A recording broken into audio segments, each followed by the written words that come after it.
Okay. All right, your time. Thank you.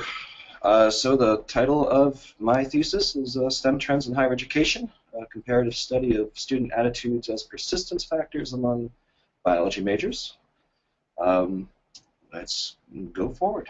So the overview of my topic, basically what started me thinking about this was the known problem that the supply of graduates in STEM is too low to meet demand. Mostly because of changing demands in the workforce as far as more high-tech jobs, more biotech jobs, and things like that. Even if we are seeing somewhat of an influx into STEM, which we are seeing in certain demographics, especially women, it's not enough to actually meet these demands.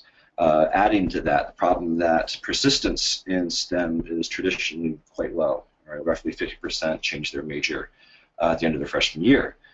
So the recruitment work done to bring these students in may not be bearing the amount of fruit that it needs to. So that sort of started me thinking about this, and then kind of took that further into my own interests as a biologist and a biology educator.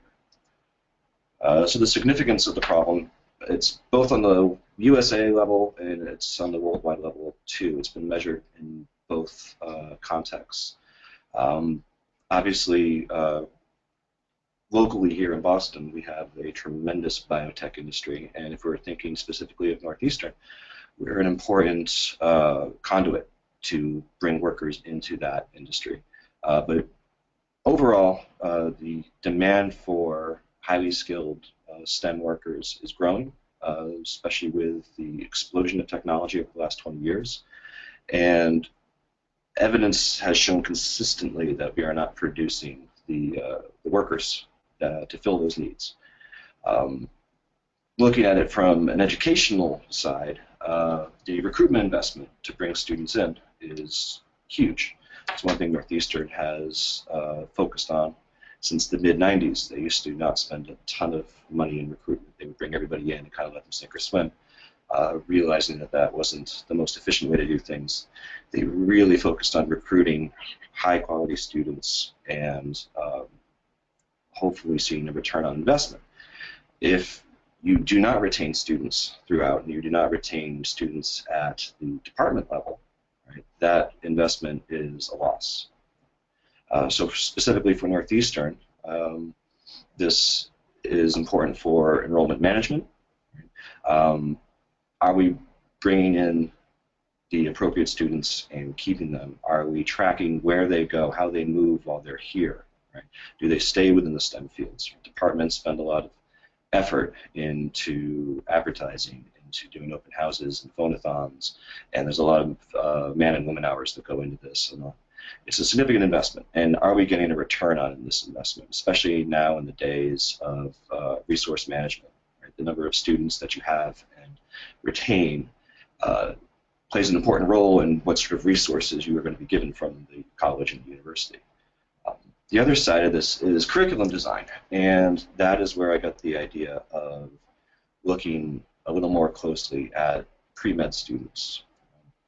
Our biology curriculum meets all the requirements for pre-med, and we kind of tout that a bit and put effort into pre-health management and working these kids through.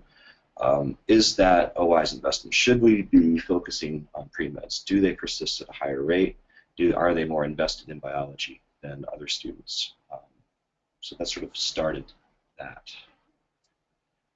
Summary of terms that I'll be using throughout this. One, biology major. So for biology major, it's an undergraduate student that's majoring in biology or one of the sort of closely related shared subjects. So biochemistry is a shared program between biology and chemistry in Northeastern.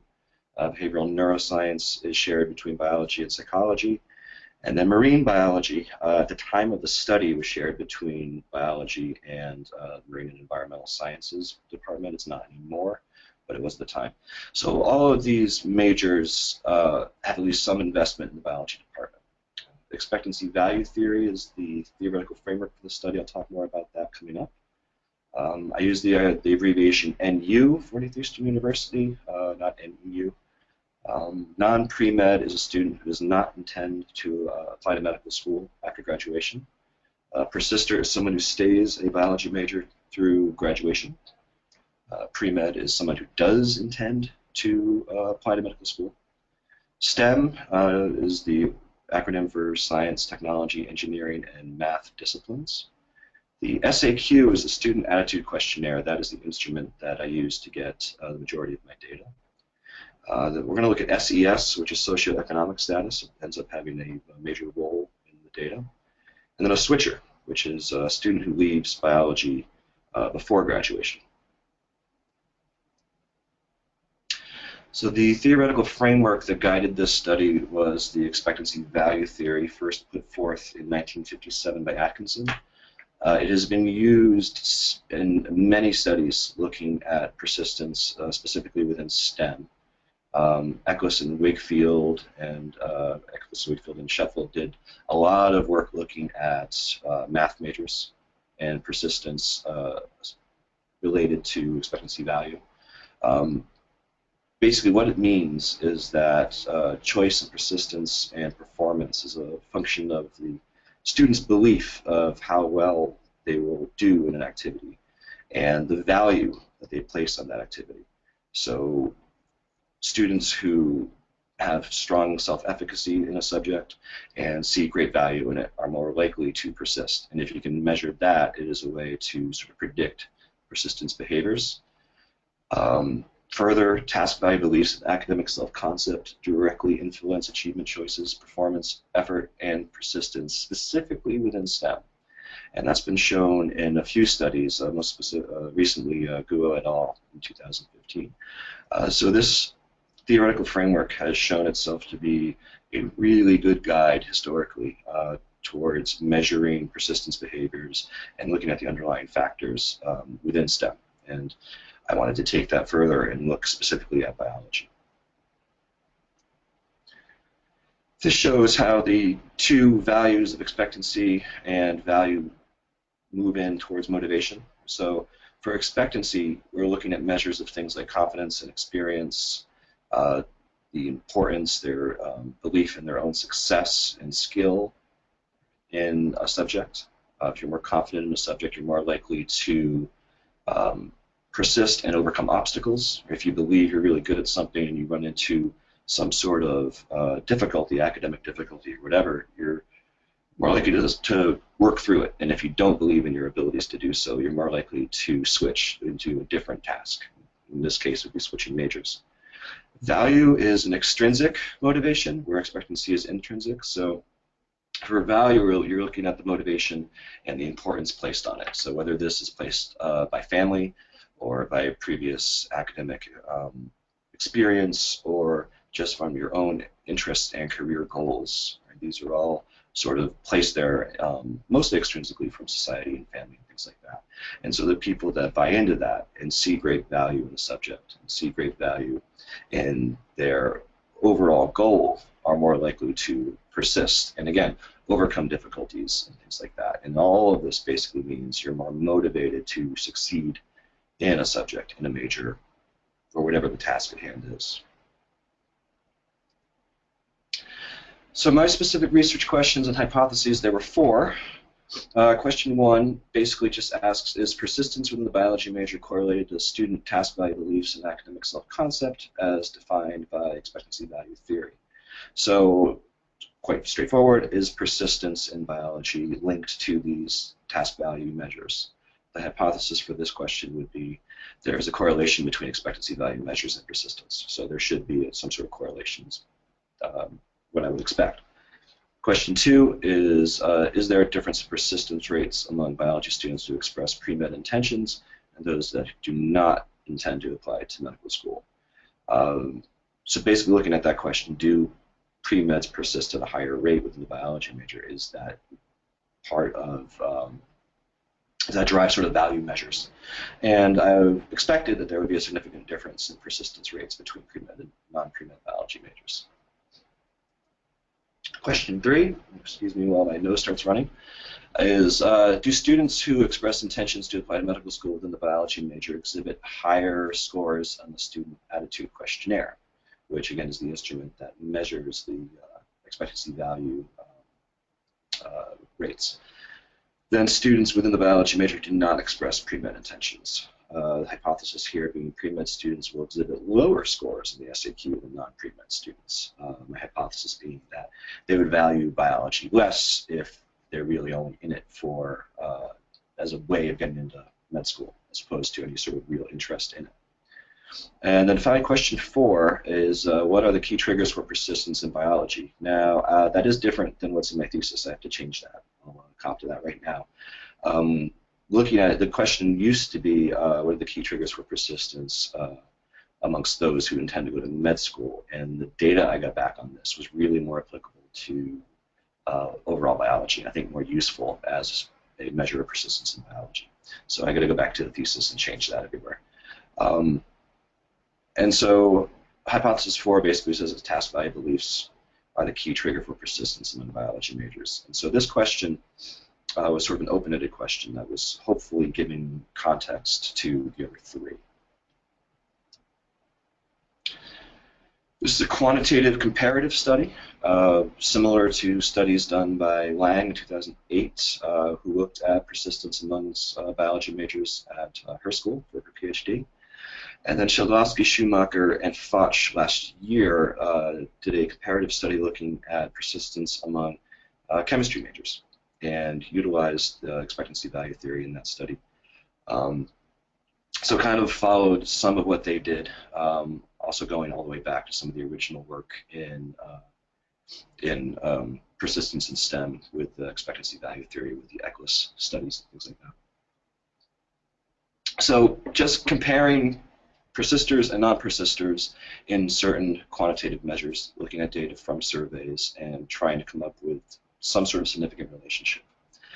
In order to figure out who was a persister and a switcher, I looked at enrollment data. My original plan was to go to the institutional research department. I was told right away that they weren't going to help me with a personal study. So what I did instead was I pulled the rosters of every freshman biology class over the last 5 years. So the foundations of biology courses, the general biology courses, went through the rosters and pulled every single student record and looked to see if they graduated as a biology major or not. It took time, but it was fun. Then utilized the student attitude questionnaire, which basically focused on 4 major things. One was demographic data, which I'll explain.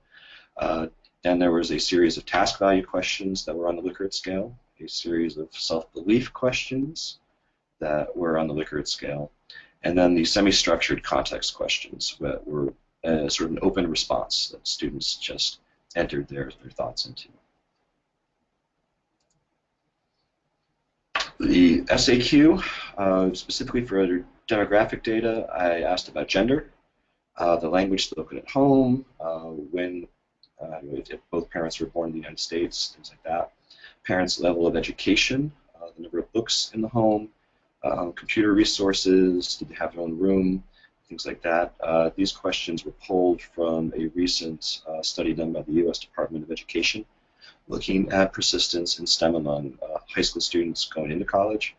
That's the TINSS program that did that. It's been cited a few times in my thesis.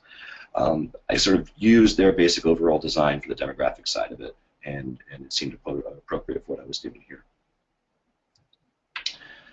For task value questions, some of the sample questions are things like, I enjoy learning biology, and then students would respond on the Likert scale, strongly disagree, disagree, neither agree or disagree, strongly agree, strongly agree. Learning biology to help me in my daily life. I need to do well in biology to get into graduate school or professional school of my choice. I need to do well in biology to get the job I want. Just a few questions like that they would rate on a scale of 1 to 5. The self-belief questions included questions like, I usually do well in biology classes, or biology is harder for me than my classmates. I learn things quickly in biology. a better understanding of biology than my classmates, things like that. I do well in lab courses, for some of the examples there. And again, it was on a 1 to 5 scale, with 1 being strongly disagree and 5 being strongly agree. Then the semi-structured questions that I initially intended to be qualitative, and actually it got transferred over to quantitative. So they included this: why did you initially choose to become a biology major? And they would fill in their response. What is your favorite subject within biology and why? Have you ever considered changing your major, and what major did you consider?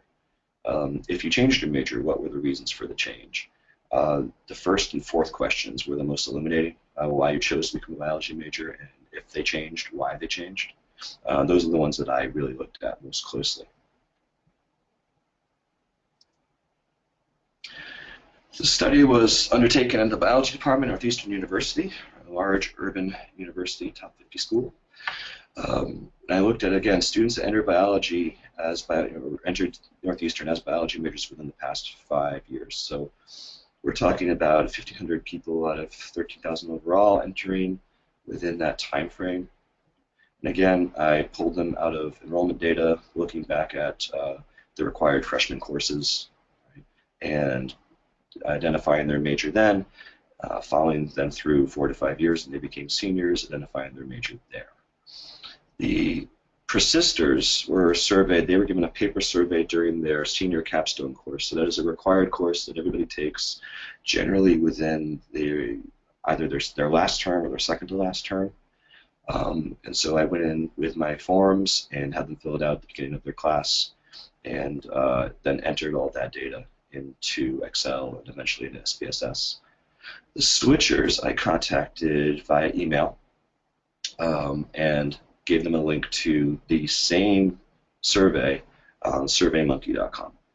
And I contacted a cohort in this last spring of 15, and then I contacted a second cohort in the fall of 15. And sent out a couple of reminder emails, but without hassling them too much. So data analysis was basically, I broke it down here according to each question. Right? So the first question was, is persistence related to SAQ measurements? My instruments were the actual SAQ and the enrollment data. The SAQ gave me my task value measures, and the enrollment data let me know who persisted and who didn't. I did regression analysis on this data with utilizing independent variables of the SAQ measures, and my dependent variables were persistence. So basically measuring if these SAQ measures had an effect on persistence amongst biology majors. For the second question, is there a difference in persistence rates between pre-med and non-pre-meds? Again, I got that from the survey responses. There was a question that asked them, there were 2 questions. One that asked if they intended to apply to medical school when they first entered college, and another if they still, or they currently, were planning to attend medical school. It wasn't always going to, they weren't always the same people who could change their minds. So I looked at that in the enrollment data. I did a t-test to measure the differences there. And I also looked specifically at freshman intentions versus senior intentions, if there was a difference in persistence among those 2 different groups. Did people that enter college intending to go to med school persisted in biology at the same rate as those who didn't? And as seniors, when there were people that intended to go to med school as seniors, did they persist at a higher rate, or did they stay as biology majors as we move forward? Question 4, do students who express pre-med intentions have higher task value measurements on the SAQ than those who don't? The instrument here was the SAQ. I ran ANOVAs on this, and in this one I flipped it. So my independent variable here was the pre-med intentions, and my dependent variables were the SAQ responses. So what I was looking at here is that did an intention to go to medical school actually drive student attitudes? Right? So again, flipping, instead of using the SAQ as the independent variable, because I wasn't looking at persistence in this rate, I'm just measuring attitudes. And then finally, what are the key triggers of persistence? So these are our semi-structured questions. I coded all of the responses and ran a crosstab on that. The trustworthiness for this instrument and this method of analysis, it has been shown several times in the literature. The established use of the SAQ to predict persistence, especially in STEM, right, has been shown going all the way back to '83. Again, with Eccles did a lot of work in this field, so did Mies. But then the validity of expectancy value theory in STEM, that has continued, and there's a lot more recent work on that. Most recently, Gua and Shedlowski, Shoemaker, and Foch, all showing that this theory is a good lens within which to look at persistence behaviors, and the SAQ is a valuable tool in measuring it.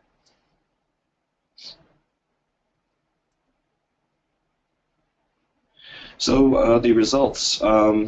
Persisters, I found 114 persisters. It was a captive audience, so it was easy. All they do was walk into classrooms and hand them paper.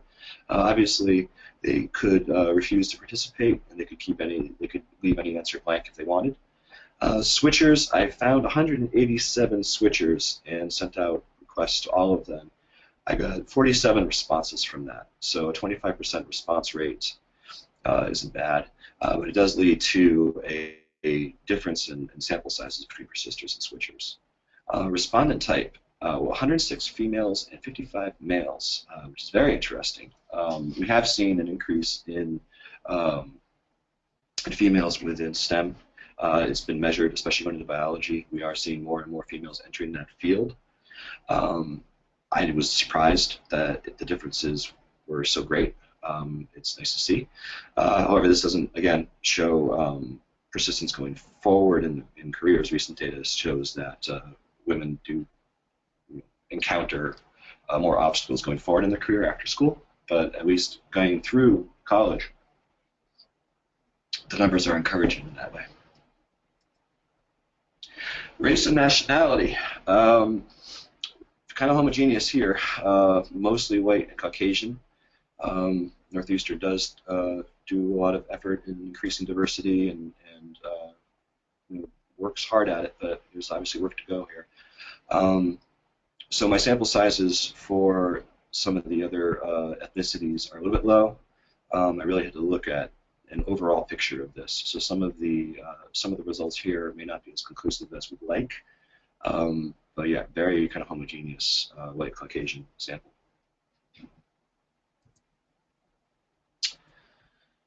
So results for question 1. Looking at the value measures, there was really only one significant relationship found, and that was for the question, I need to do well in biology to get into the professional school of my choice. The significance there was good. The data was good. Basically saying that persistence in biology seems to be related to how they value that subject to get into the next step. And as professional school, which is interesting, I always tell the freshmen that if they're biology majors, they're dedicating themselves to graduate school if they really want to do anything in their career. And it seems like that message is getting through, not just from me, but from everybody else that they talk to, that they understand that the undergraduate biology major is one step towards the next step, which is a professional school of some choice, whether it's med school, PA school, or getting a master's or a PhD. And that was really the only significant relationship, just that one question. Expectancy measures, there was no significant relationship between expectancy measures and persistence at all. And that we need to talk about in a little bit. Question 2, pre-med intentions, freshman year versus non-pre-med. There was no significant difference in persistence among people entering college as pre-med or non-pre-med. They persisted at the same rate. However, when you look at pre-med intentions senior year, there was a significant difference in persistence. So it seems like people that continue pre-med intentions through their senior year are more likely to persist within biology. So you're looking at an overall population of people coming in as freshmen, and they sort of persist at the same rate. But then as you go through, and people kind of sort out, people come into the major, go out of the major, change their minds, the people that ended up at pre-med intentions their senior year were more likely to be biology majors and stay as biology majors, which I thought was an interesting trend.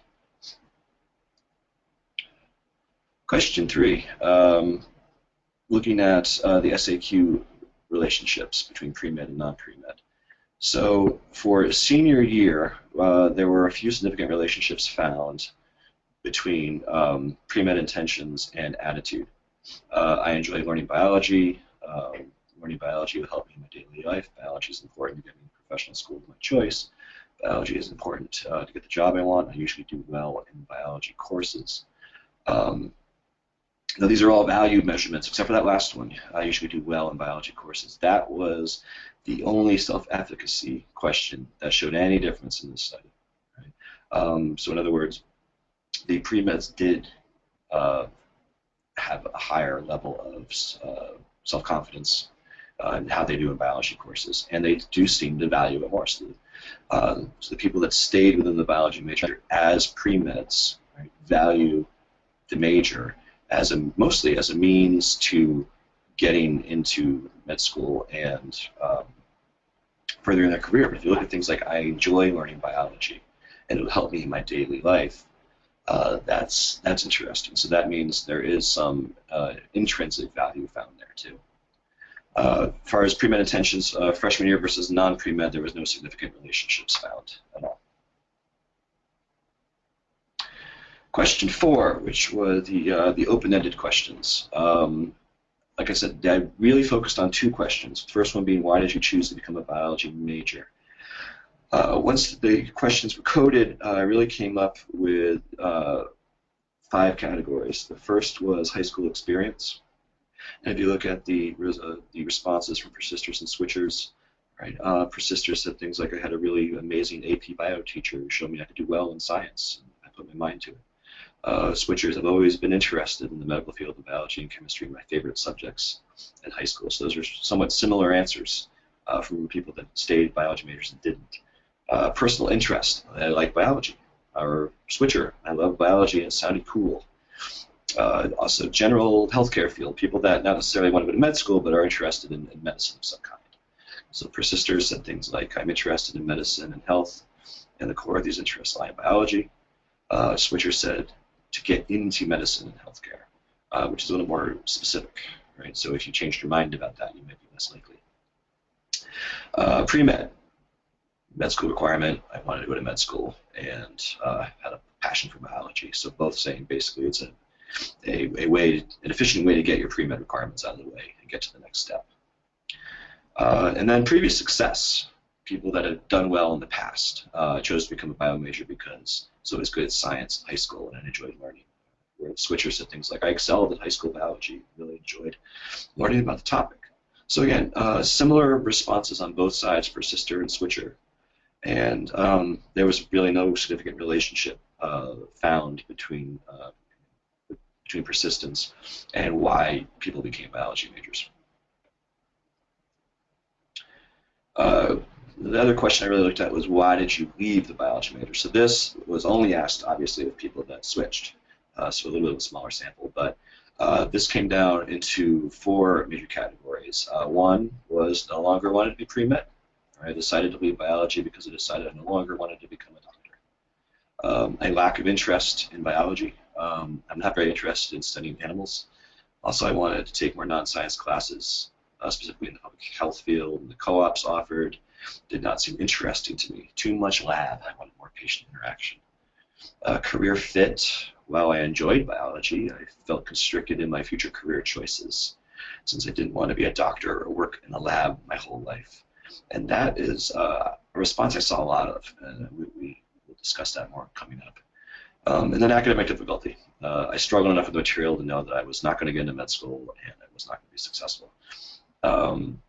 Could not see myself in a research position, and that's what I would have ended up doing with my biology degree. Again, kind of similar to the last response. But basically people that ran into some difficulty and switched out. And if you think about that with expectancy value theory, remember people that show higher SAQ values would be expected to overcome some of those difficulties. But again, there's no significant difference among reasons for leaving but there were some overall themes that provided context that we'll discuss.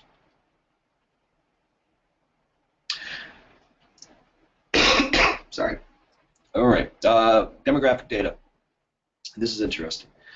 Looking at the socioeconomic measures that I asked for responses in the SAQ, things were measured on a scale of 1 to 5 or 1 to 3, or yes, no. So degree of the mother and degree of the father, 1 being no degree, 2 being high school, and 3 being college, 4 master's, 5 PhD or doctorate. Siblings was yes or no. Do you have siblings? Did they go to college? Do you speak English at home? Were your parents, were you born in the U.S.? Parents born in the U.S., it was either none, 1 or 2. Books at home, a measure of 0 to 10, 10 to 50, 50 to 100. Do you have your own room growing up? Do you have internet access at home? Do you have your own computer? Do you have a computer at home? So these are all measures of socioeconomic status. If you follow the belief that people with a higher level of education are going to have more earning power, people that are able to send an older sibling to college are also probably showing a higher level of earning power.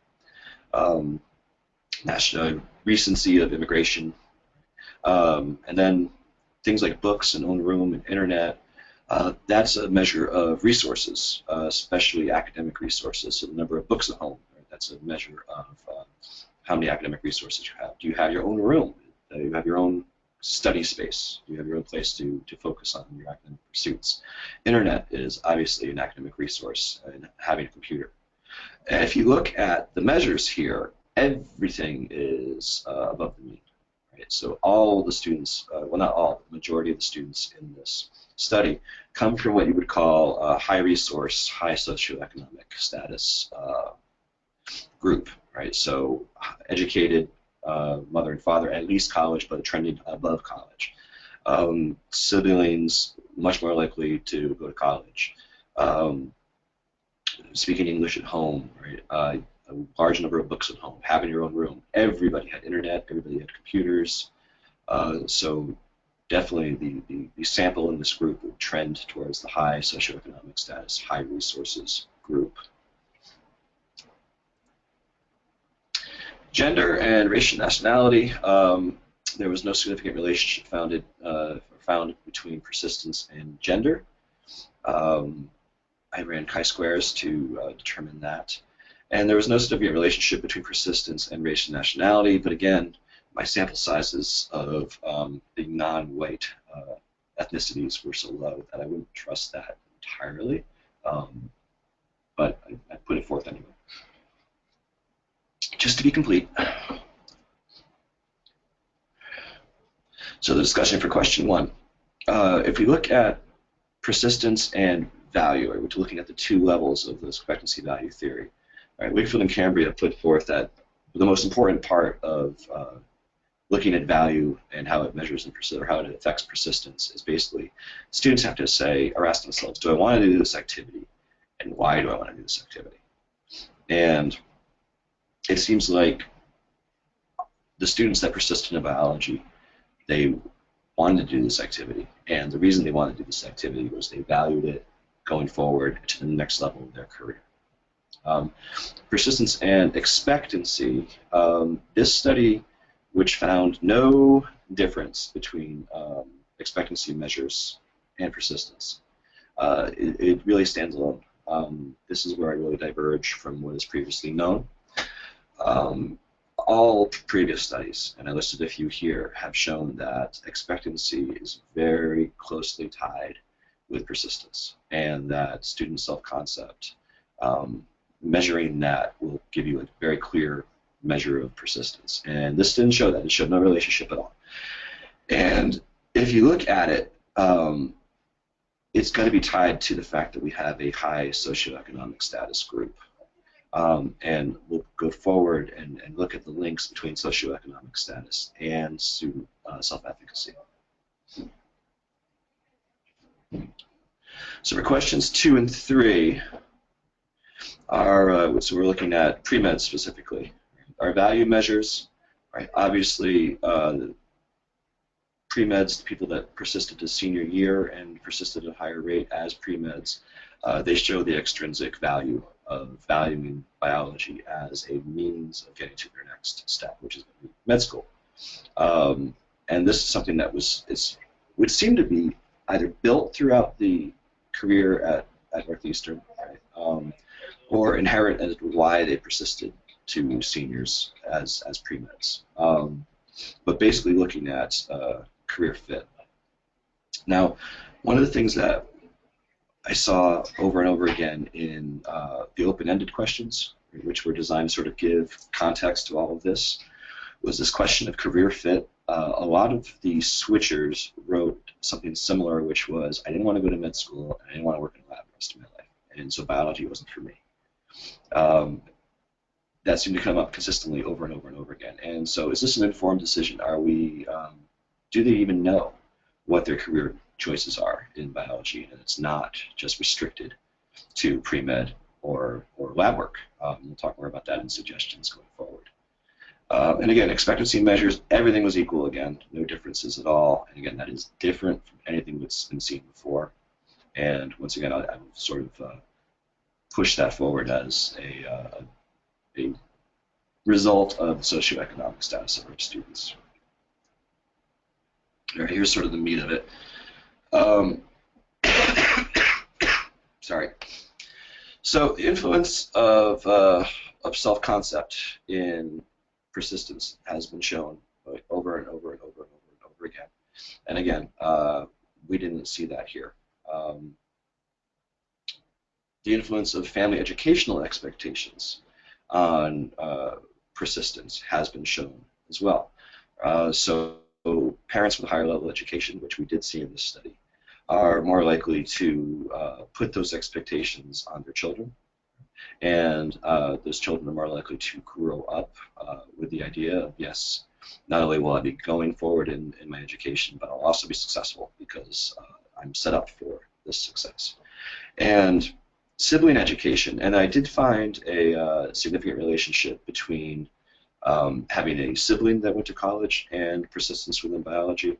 I didn't make too much of that because it could really just be a measure of resources. Right? If you are able to put a sibling through college, you are more likely to be able to put, at least financially, resource-wise, a younger sibling through college. So I didn't make too much of a point of that, but I did want to mention it here. Links between home resources and persistence have been shown. Again, that TIMSS study done for the Department of Education showed that a great deal, and showed that greater home resources and also greater level of family education were directly related to persistence. Gender and race, again, the results here are not consistent with previous research.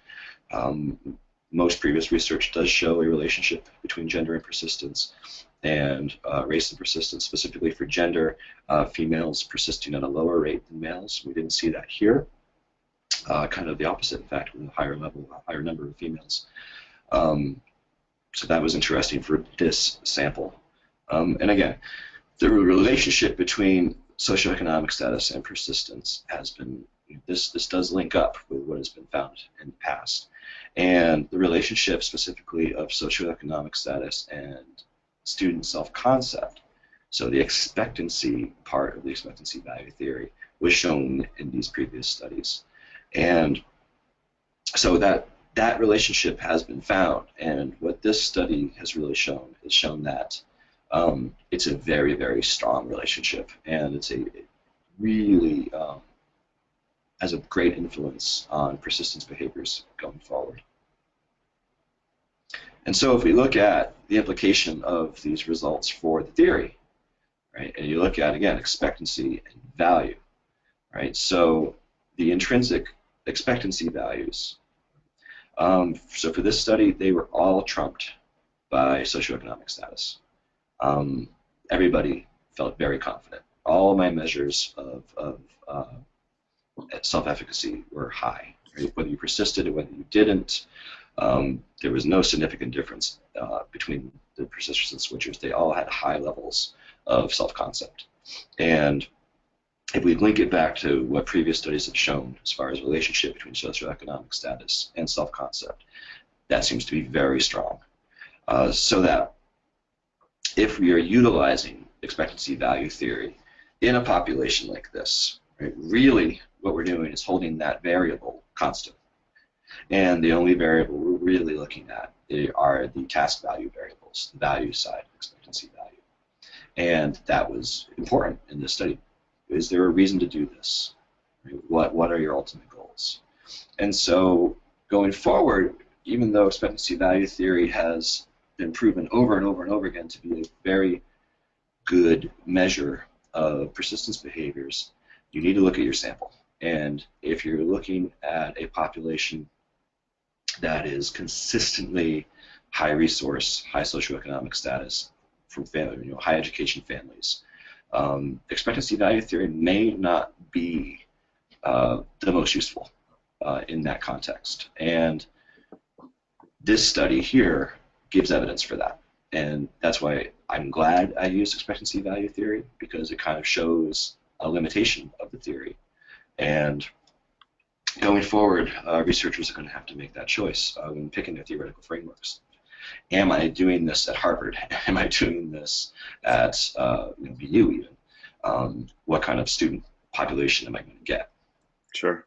Aaron, I'm going to jump in right now and begin to open up for a little question and answer. I know you're probably at the end of your slides.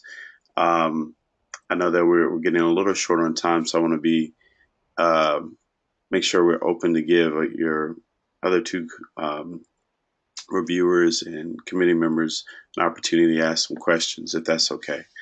Were there other couple points that you wanted to kind of mention with your last? I think that was that your last slide or last couple slides.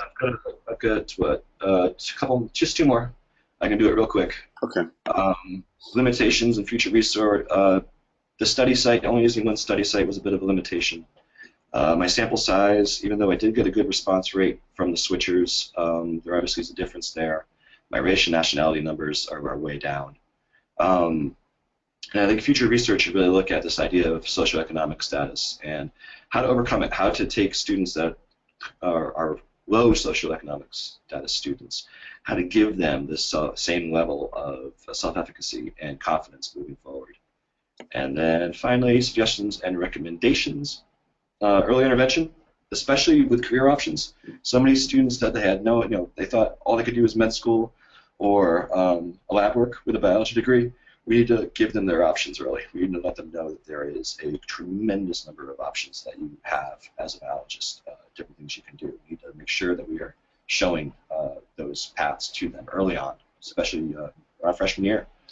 And then try to grow the intrinsic value that students have placed on biology. And previous research has shown things like early research opportunities, getting into a lab or doing a research course early on, which is something we're trying here at Northeastern. Active learning and introductory courses, so we don't have that chilly climate hypothesis that I mentioned in my thesis. Learning communities and peer mentoring, which is a way of getting biology students working together and building their identity as biology students. All these things would be very useful in building, again, that intrinsic value in the subject. And that is it. Any questions? All right. Well, thank you very much. I'm going to open it up for questions. The normal process that we have here is, and again, Aaron, I was enjoying listening to what you were doing and giving such a very thorough understanding of your overall work. So, we went a little longer on the presentation aspect, but I'll open it up for questions. Normally we start with our second reader, and Dr. Margaret, if you have a question you want to ask, and then we'll go to our third reader, external reader, also for a question. So we have 2 rounds of quick questioning, and then from there we'll kind of wrap up the process. Should we bring our pictures back up? Or? Yes. Yeah. I can see. Already. Yeah. I'm showing the screen. I'm not seeing anything. Oh, you guys can look at each other. Okay. Let me. Well, while you're playing around, I just want to first of all congratulate you, Aaron. I'd love for you to still keep your PowerPoint up because I'd like to come back to some of your slides. Okay. Can you see? So if there's a way. But I just, first of all, I want to congratulate you. I had you in class earlier on, and I remember your passion around this topic, and so it's kind of neat to see you come back around again and see the insights that you found. So I think you've done a great job in delimiting the scope of your study at the same time making it a very robust study. So first of all, I just want to congratulate you on that.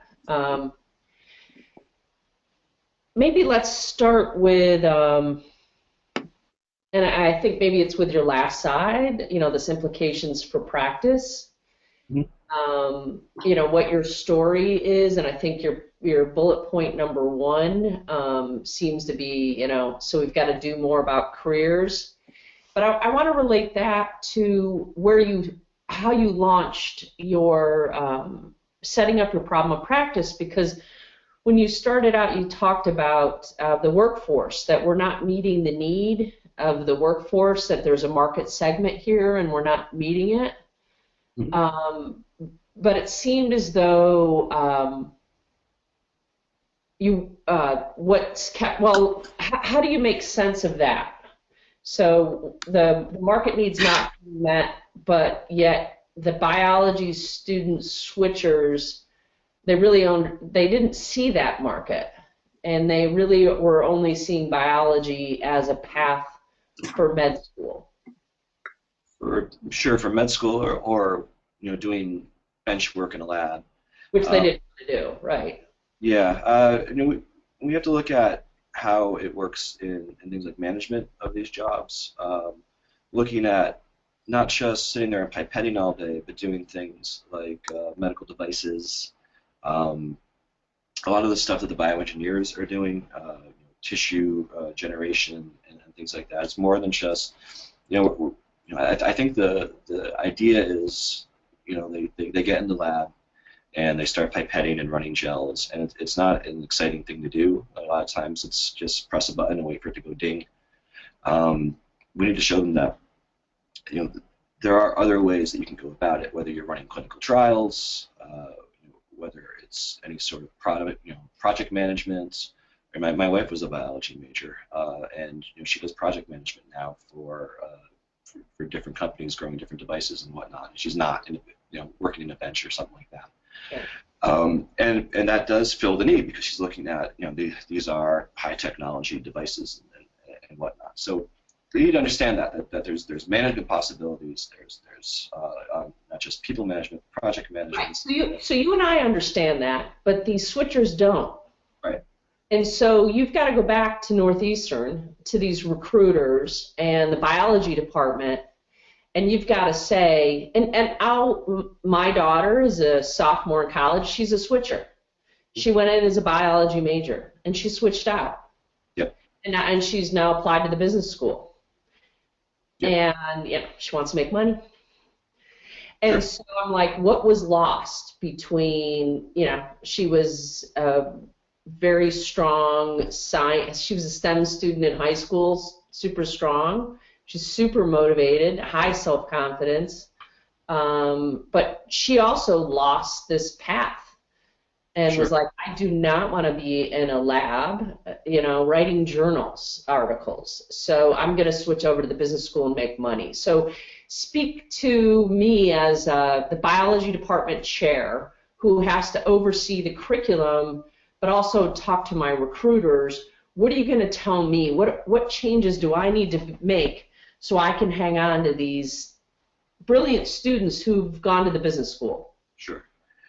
Well, it can start during open houses and welcome days and things like we give presentations and we talk about biology and the department mostly, not so much what we can do for you as far as building your career. But during freshman year, and most people switch right after their freshman year, like you said. I almost switched right after my freshman year as a biology major because I had a sort of uninspiring Bio 1.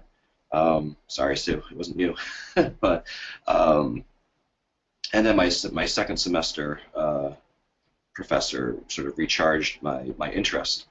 So I can see that. I think one of the things that we do during their freshman year is we have sort of an intro to college type of course which basically bring them in and we introduce them to the departments and we say So how tell me about what you're doing. Tell me about, I'm the biology department chair. What are you going to tell me I need to do differently? Because I'm losing them. I've lost, so what do I need to do differently? You got 2 minutes to let me know the top 3 things based on your study, what you would tell me, here's what you got to change. Okay. So during the freshman year, we have to communicate with them right away. Within their intro to college class, within their introductory bio classes, we have to communicate the career options. And we need to bring people in from the surrounding areas to give presentations, right, to talk about their own, bring back alumni, talk about where they went, right, bring people from the Sam Adams Brewing Company to come over and talk about that.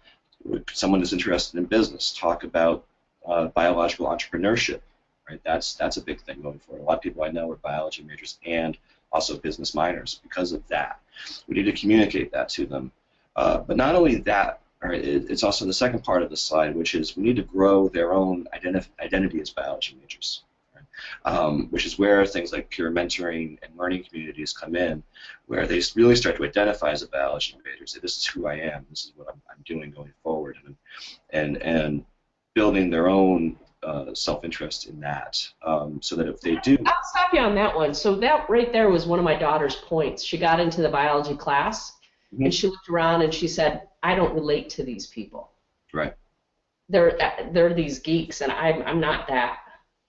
And that's unfortunate because biology is a really broad field. Don't justify it. Just what can we do? And I hear you, and I'm just trying to think. I think you had me on the first point.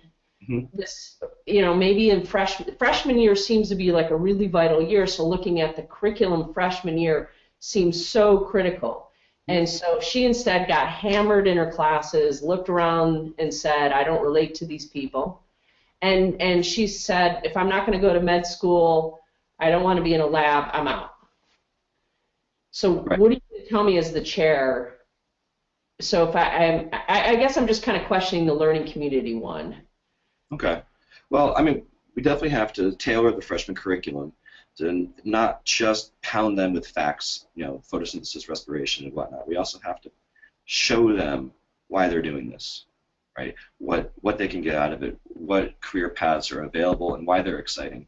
And again, bringing people in, bringing alumni, showing different articles from not just the peer-reviewed primary literature, but also some more pop culture type of stuff that relates, and try to get them excited that way, because the honesty, it's hard being a biology major, and you're going to run the difficulty, and when you run into that difficulty, what's going to keep you a biology major? It's going to be the fact that you want to do this, you want to power through, and we have to give them a reason to do it. Okay, great, thank you. I'll switch over to Susan. Okay, thank you, and congratulations to Erin. It's a big, important topic, and you got some interesting data out of it. So you propose, and you've convinced me that the SES is high SES is likely to be linked to high self-concept. Yeah. But let me propose a confounding factor for Northeastern. Not uniquely, but only in a subset of universities, and have you respond to whether you think this could also be a factor. And that is, Northeastern is a co-op school. Yeah. And in their prep for co-op course, we really train those students to realize their strengths and how to get out there and sell them. And then by the time they're seniors, they have done 1 or 2 or 3 co-ops. They've worked in faculty labs. They've had several opportunities that Northeastern really pushes them to for the experiential learning that might well be affecting self-concept. So what do you think? Well, I was looking at self-concept within biology specifically, and it was for both people that persisted and didn't. Right. So the switchers would not have had, and I asked them, in my survey, I asked them, did you work in a lab while you were a biology major? Did you have a co-op while you were a biology major? And most of them got out before they did that. So they wouldn't have had that experience of building up their confidence within the subject of biology, but they still showed it, which, again, could be linked to the fact that we built them up to have this belief by their senior year. But the the link between socioeconomic status and these attitudes is there, and it is proven. So I think they're starting with that, and maybe we're building it to another level, but they're definitely coming in with a baseline of high confidence. Can I just add on to that? Because I was, Aaron, thinking that was going to be one of your implications for practice. Because again, if I were the biology department chair, I'd say not only we need to re-examine our curriculum and figure out ways to make reinforce continually throughout the year what the different career options are. But I would think looking at the co-op, the portfolio of co-ops, so and expanding those co-op options so that these biology students see, hey, sophomore, junior year, I could go work for, and I don't know enough about what it really does, but it seems like that might be another area that the biology department chair could explore, would be what's the nature of my co-ops and how can I make, the biological entrepreneurial, like are there co-ops available in that? And, Northeastern's big into this global, that's their other new initiative. So, what are they doing around this global biology? So, and again, I don't know enough about, but I was thinking that would have been one of the recommendations. Yeah, I mean that is a good idea. The one of the limitations, one of the things that we do have a lot of lab-based co-ops because of where we are in Boston. There's a lot of lab-based jobs around, and we should broaden out. I know one of the ones that people love, I mentioned before, is working for the Sam Adams Brewery, right, as a biologist. As far as global co-ops, we tend not to have people do that their first co-op. We kind of want to get their feet wet. But one of the problems is, I think, that if people are switching after their freshman year, they're not going on co-op until generally into or after their sophomore year. And so we've probably already lost them. So we would really have to sell, hey, you stay and do this, and these are the kind of jobs that we have. And if we can broaden the scope of them, that would be good. And then try to get more paying gigs. People that want to work in wildlife rehab areas. A lot of times those don't pay, or a lot of times you have to pay in order to do it. And I don't think that's going to be very appealing to a kid going on a co-op. Sorry, Susan, I didn't mean to jump on that. It was one of the ones I was like thinking the co-op might be a leverage point for this. No, I like the link. And actually, let me follow up on Margaret's question, because it was mine in a way, and phrase it another way, Aaron. So if I'm the provost at Northeastern and I say, well, your thesis convinced me that we need to do some intervention, I will fund one intervention for you. What are you going to do? That's a great question.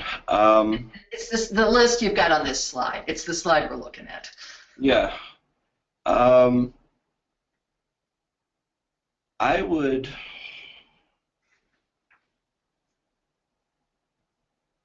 redesign the freshman curriculum, redesign that freshman year, and instead of the sort of Bio 1, then on the inquiries type of course, try to make it more of a, let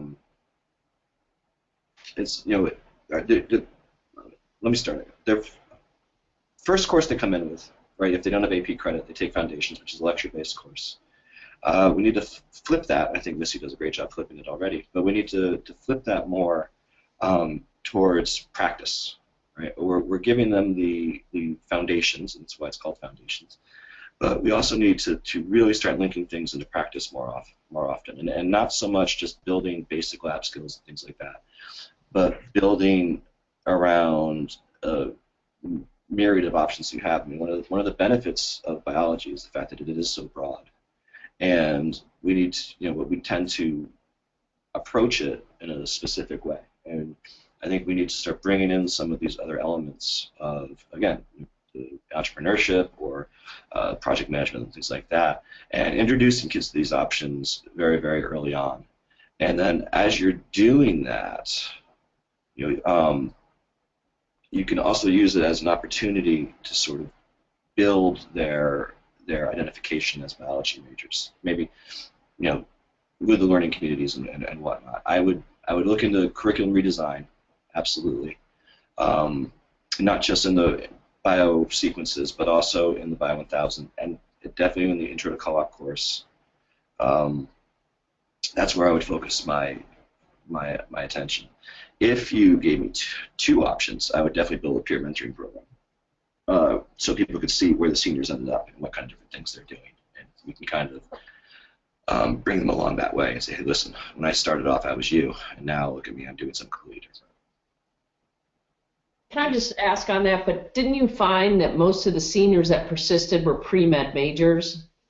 No, what I found was that people that were pre-med as seniors were more likely to persist, but it didn't necessarily mean that the majority of persisters were pre-meds. Can I actually ask a follow-up on that? It was one of my just factual questions.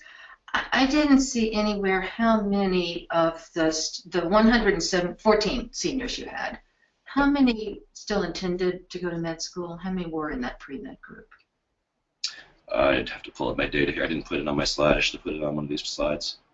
It's in the thesis. I'd have to pull it up, but it wasn't a massive number. It wasn't what you would expect.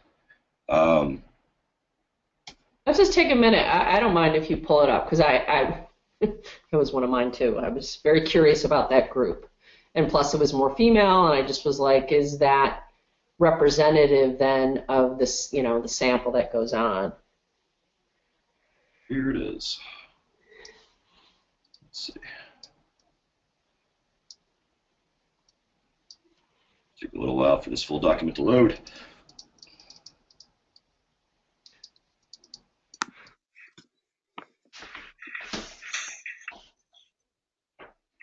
I think while you're loading that out, one of my is, I think because the rest of your sample population was very homogeneous because of Northeastern, my overall recommendation is to make that whole socioeconomic thing a backdrop for your study.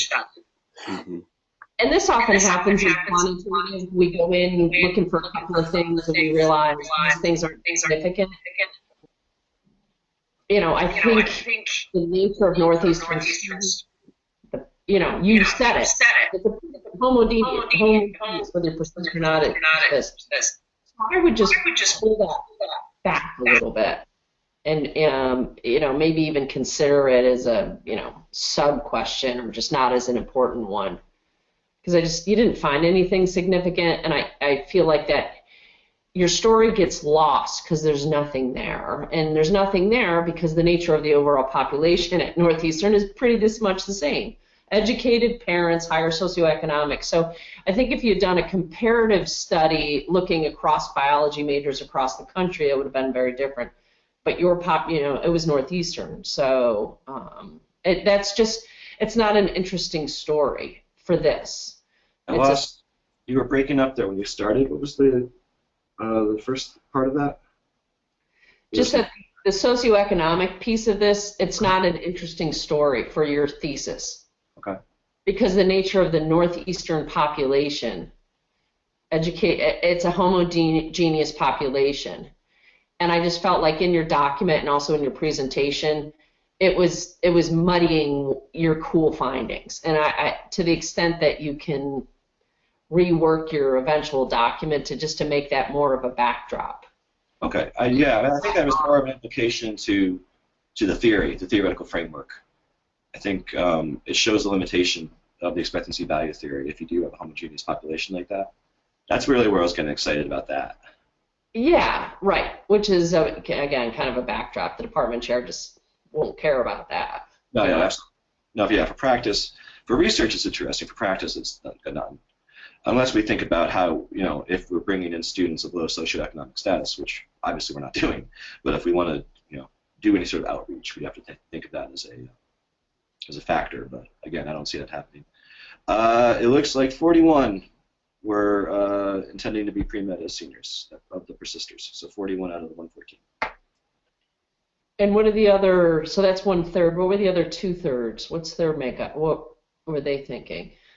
Grad school of some type, I'm sure. And all biology majors are going to grad school of some type. So they were, I did ask them as far as, do you plan to go to grad school? And the majority of them did say yes. Maybe I should pop that in here somewhere. I held out some of my data just not to overwhelm because I had a lot of questions on that survey. Yeah, I mean, and that's what I think. If you back off the socioeconomic stuff and put forth some more interesting comparisons around and background around the persisters and even the switchers, that's the more interesting story here. Yeah, I agree. Okay. Yeah, I didn't, but I do have. Yeah, and Aaron, I know that he's collected a lot of data. So, were there other areas that you had mentioned, or Margaret, if you had a second question, or I know we've been going back and forth, building off of the same question, which is actually pretty cool. Was there another area that you wanted to approach as we go into the, I guess, kind of final questions? I'd love to have you pull up slide 23 again. Sorry, which slide? 23, which was around your semi-structured interviews. And just so you know, it's still qualitative data that you gather. And it's miles and movement. You can do frequency counts for that. It doesn't make it quantitative data. It's still qualitative data. You asked semi-structured, you clustered it together. This is the slide you're asking about? Oh, I think it was 23. 23, okay. I'm still getting feedback on your, now I'm getting feedback on my own. 23.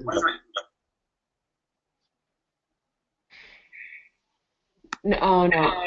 It was the one that reported out on your response to the semi-structured interview questions about high school experience, personal interest. Oh, yeah, this is it.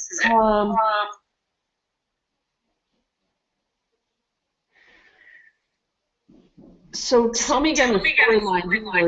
There wasn't a difference between them? No, there was no relationship between these responses and persistence. The real enlightening part of it was the next question. So people became biology majors for these general overall reasons, and it really didn't have any. So did you have a good high school experience, or did you want to be pre-med? You come in as a biology major, you're not more or less likely to persist than some, for any one of these reasons. And again, I showed how there were similar responses of persisters and switchers. Really, and even though this question, why did you leave? Again, it didn't show a significant difference between reasons for leaving, but there were trends, and the big trend that I found was this whole question of not knowing the career options, because that popped up in a lot of responses. And so I wanted these questions to give context to the data, and I think that was a real good context that was given. Yeah, so again, I think as you're looking at developing your final manuscript, your storyline should be centered more around this, how biology, college biology majors, what's my question, kind of how did they get lost? How did they lose their way? Biology students losing their way freshman year is what I read as how did they lose sight of the career options during freshman year that they dropped out? I like it. And I think to the extent, so, up front, when you started out, you were like, it sounded really exciting. There's all these, the workforce has this need, it's not being met. It sounds like, wow, there's great opportunities, and then something happens. These college freshmen, something happens to the college freshmen. Yeah. And so I would keep focused on that group in your story, like as you're setting it up in your introduction, your abstract, and pulling this stuff out. Okay. And so that you understand that. Because back to your problem of practice, that when you started out, that was your thing, like, why are we losing? STEM is losing their students. That was your, kind of your overall problem of practice you're trying to solve.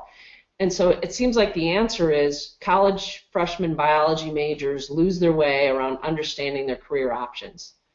They somehow, of the sample population you had at one university, they come to understand it's either medical school or going in a lab. Those aren't either options I want. And so it begs the question of, future studies. Let's look at other college campuses, as that's a story of the college freshman. Yeah. And you have as your check, you looked at the seniors who stayed, and the seniors who stayed, guess what? They're going on to med school or graduate school, and they'll probably be these lab people. That's why, again, I think looking closer at these seniors to see if there's any other interesting thing in their story. But I think your story is really around the college freshmen biology majors and what happens. Why do they switch? I like it. I like it a lot. It makes a lot of sense. That really wasn't a question. I'm really sorry. But I agree. Great comment. That's why you're part of the team, Margaret. You summarize and pull it all together right there for the angle. Very good point. Did you get to your question? Or they were good. Okay. Susan, did you have another question or comment or something that you want to ask? Or well, let me ask the classic qualifying question. So you definitely do not have to do this yourself, Aaron. But if you were going to continue this research, what would you want to do next?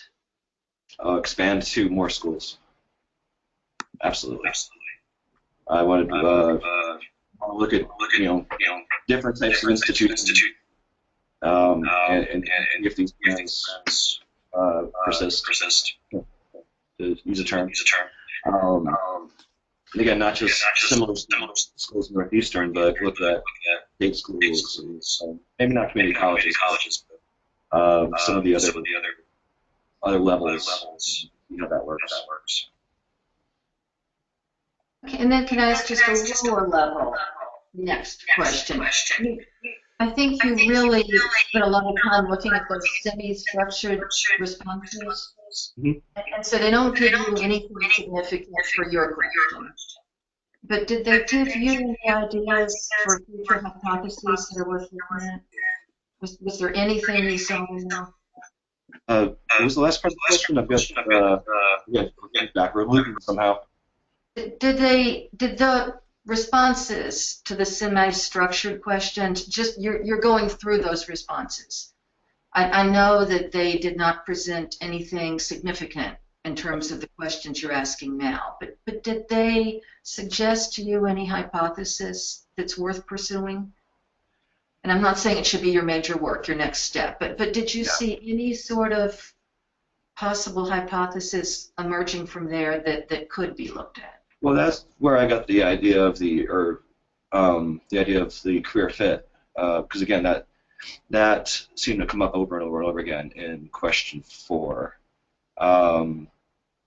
As far as that definitely seemed to be the overriding theme. So my hypothesis would definitely be that a persistence is related to knowledge of career options within the field.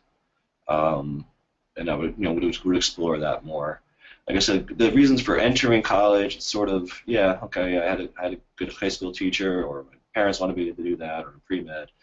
They're kind of all over the map, and nothing seemed to stand out. But the why did you switch? Just seeing that response of I didn't want to be in a lab, seeing that over and over and over again.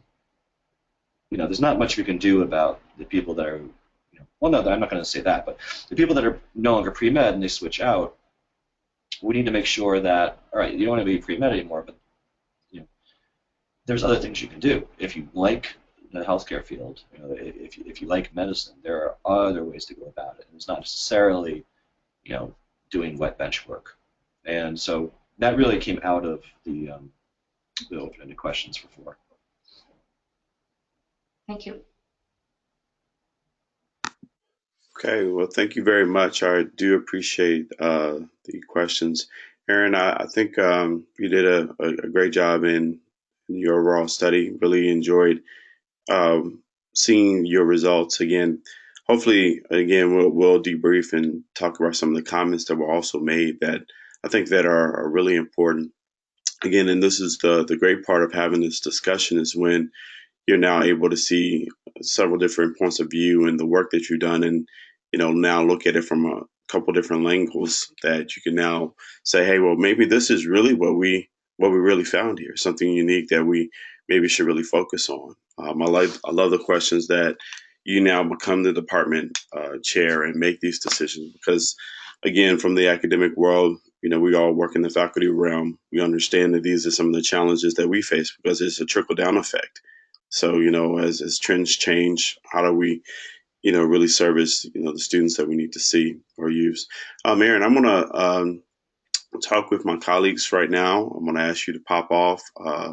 What I'll do is I'll do a follow-up call to you sometime very soon and tell you how things went as far as your committee, because we want to discuss and have any other questions or feedback at this point. Or did the committee want to share anything more with him? I will serve as your go-to person, as your chair, to make sure all of the information that is also shared outside of this conversation now, as far as your final document, your presentation, anything like that that needs to be altered, updated, changed, gets to you very soon, so that we can hopefully move forward to getting that final work done as far as your manuscript. I just want to congratulate you again, Aaron.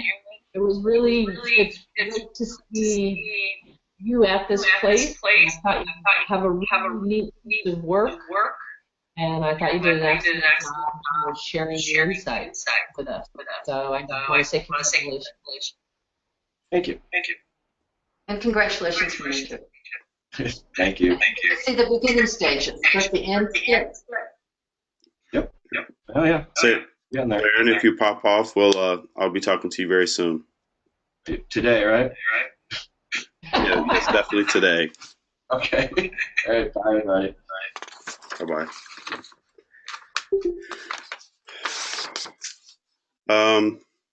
I think he's officially off. I want to thank you both for being a part of this discussion.